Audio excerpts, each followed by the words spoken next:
Hello everyone. जैसा आपको पता ही होगा कि कल आपके एग्ज़ाम का शेड्यूल आ चुका है। 3 से 16 के बीच आपके एग्ज़ाम हैं। इस वीडियो में मैं आपको बताऊंगा आपके आखिरी 15 दिनों की यूजीसी नेट की स्ट्रेटजी को, जिसे अगर आप अपनाएंगे तो आपके पेपर के लिए काफ़ी फ़ायदेमंद होगा। इससे मेरे कुछ अपने पर्सनल एक्सपीरियंस है और कुछ इस वीडियो में आपको मैं टिप्स भी दूंगा, जिन्हें अगर आप फॉलो करेंगे तो आपका एग्ज़ाम और बेहतर होगा।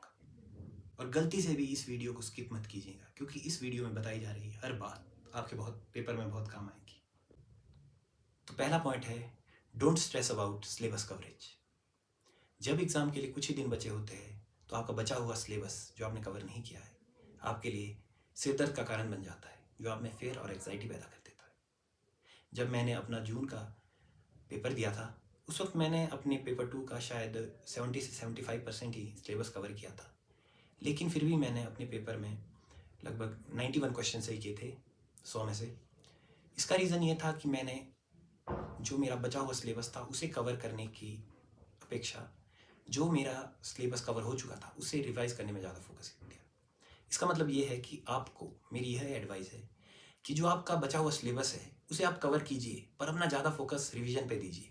क्योंकि अगर आप अभी भी अपना सिलेबस ही कवर करने में लगेंगे तो आखिरी 2-3 दिन में आपके लिए रिवाइज करना बहुत मुश्किल हो जाएगा। तो दूसरा पॉइंट है रिवीजन। जब किसी एग्ज़ाम को कुछ ही दिन बचे हो तो उस वक्त आपकी टॉप प्रायोरिटी रिवीजन होनी चाहिए। इस वक्त आपको अपना सबसे ज़्यादा टाइम रिवीजन को ही देना है।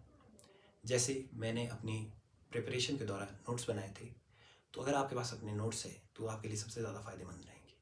इसके अलावा बहुत सी ऑनलाइन या कोचिंग इंस्टीट्यूट, उनके आपको ऑनलाइन नोट्स भी मिल सकते हैं जो आपके रिवीजन में काफ़ी काम आ सकते हैं। अगर मैं बात करूँ पेपर 2 की, तो एजुसीकर के नोट्स पॉलिटिकल साइंस स्टूडेंट के लिए काफ़ी काम आ सकते हैं, आप उन्हें यूज़ कर सकते हैं। और एजुसीकर के ही आपको पेपर 1 के भी नोट्स मिल सकते हैं, या किसी दूसरे ऑनलाइन कोई प्लेटफॉर्म हो उनके भी नोट्स आप यूज़ कर सकते हैं। इसके अलावा जब आप रिवाइज़ करें तो आपको हर दिन अलग अलग यूनिट्स को रिवाइज़ करना है। दिन में कम से कम 2 से 3 यूनिट्स आपको रिवाइज़ करनी है, वो पेपर 1 की और पेपर 2 की। तो अगला पॉइंट है मॉक और पीवाईक्यूज़।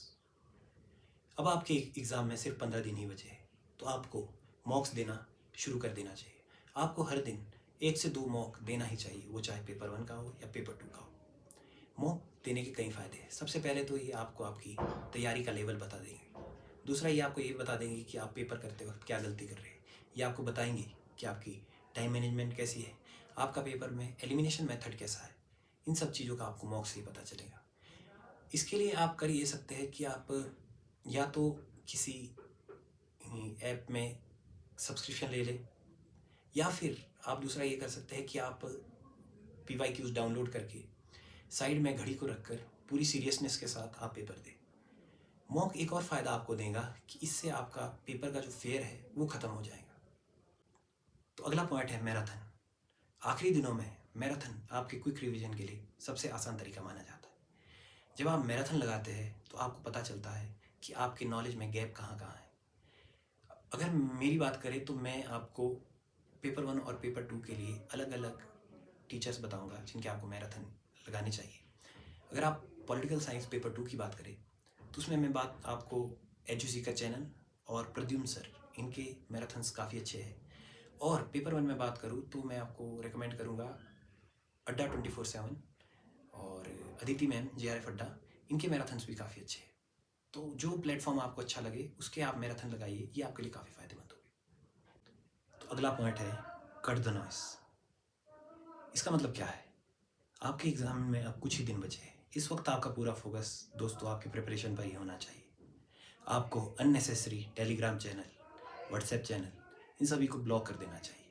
आपको सिर्फ काम के यूट्यूब चैनल्स पर ही अब पढ़ाई करनी चाहिए। मतलब आपको 1-2 टीचर पर ही फोकस करना चाहिए, और इसके साथ साथ आपको अपने कंटेंट को भी अब स्टिक रहना होगा। जितना कवर कर लिया है या जिनसे आप कवर कर रहे हैं उन्हीं पर बरकरार रहिए, क्योंकि अगर आप अब ज़्यादा की तरफ दौड़ेंगे तो ज़्यादा कन्फ्यूज ही होंगे। जैसे मेरी अगर मैं अपना एग्जांपल दूं तो मैंने सिर्फ, अगर पेपर 2 के लिए बात करें तो मैंने एक एजुसीकर चैनल और एक प्रद्युम्न सर, आखिरी दिनों में सिर्फ इन्हीं 2 को पढ़ा, बाकी इसके अलावा किसी को नहीं। अगर बात करें पेपर 1 की तो मैंने भरत सर और एक चैनल और है अड्डा 24/7, बस इन्हीं दो पर फोकस किया। मैं ज़्यादा नहीं भागा, क्योंकि होता क्या है कि जब आप अपने दोस्तों से बात करते हैं तो उस वक्त आपको लगता है कि ये भी सही है, ये भी अच्छा करवा रहा है, तो जहाँ आप हैं वहीं रहिए, ज़्यादा आपको अब भाग दौड़ करने की ज़रूरत नहीं है। और इस वक्त आप अपने टॉप स्टडी मोड पर होना चाहिए। इसका मतलब ये है कि इस वक्त आपकी पूरा डेली रूटीन सिर्फ पढ़ाई की चारों तरफ ही घूमना चाहिए।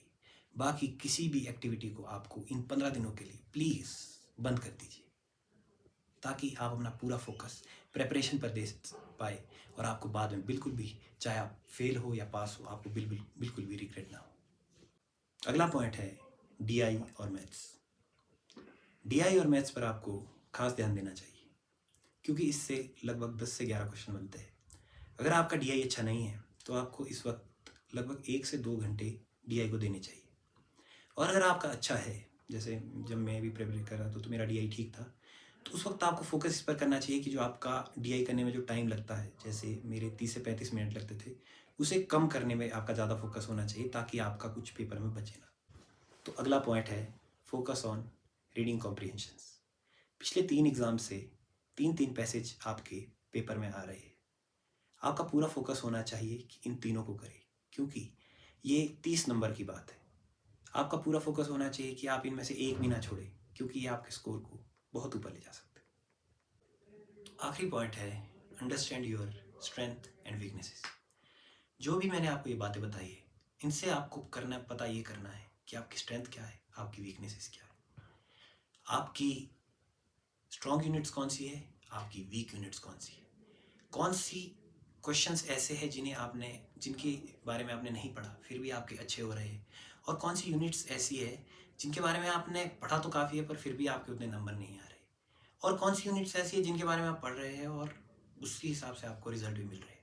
इन सब का पता लगाना बहुत ज़रूरी है। इसके साथ साथ आपको ये भी पता लगाना होगा कि आपकी टाइम मैनेजमेंट कैसी है, आपका पेपर में एलिमिनेशन मेथड कैसा है, एजर्शन रीज़न के आंसर क्या आप सही कर पाते हैं, क्या आप स्टेटमेंट के क्वेश्चन सही कर पाते हैं या नहीं, इन सब का भी आपको पता लगाना चाहिए।